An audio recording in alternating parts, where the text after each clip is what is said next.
Right here beside me is our heifer barn that we built in 2003. It was a collaboration between us and the Conservation District. We had a bank barn here, an old style barn that we tore down, and we had all of our heifers outside year round. It was a huge nutrient issue with the state park being just south of us here.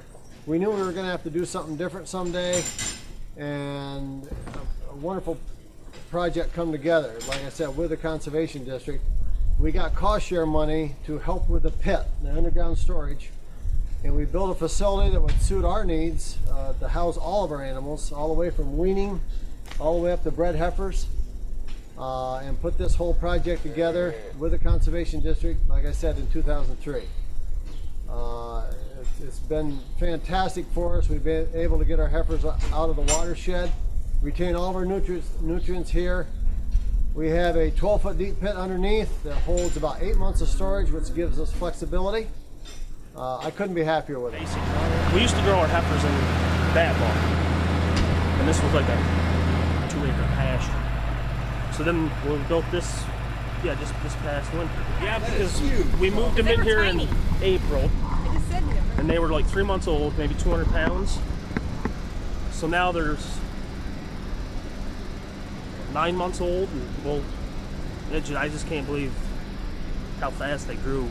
I mean, they just took right off. They filled out nice, and but yeah, it's been a great addition to the farm. I guess for years we'd always had a dirt barnyard behind the barn. It wasn't nearly this big, but we always had issues with mud and runoff from that, and it was something that we saw as an issue, both for conservation purposes, but also especially for the health of the cows.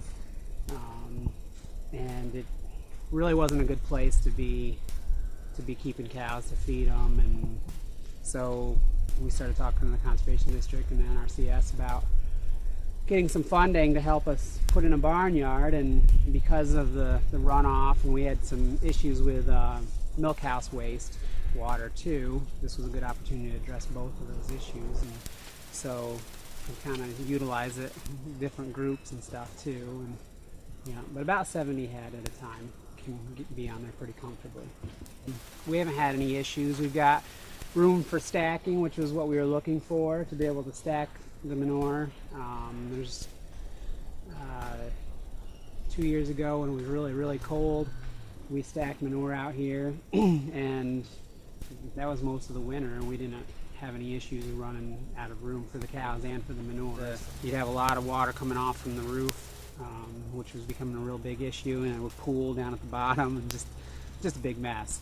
And so we, when we did this, they designed it so that there's a drain up on the upper side of the barnyard that drains all the roof runoff away from the barnyard, so that's not going into our filter strip or anything. That's just going down downstream, because it's all clean water. And so we're separating the clean water from the dirty water, doing that, and really seemed to accomplish what we were looking for there. So.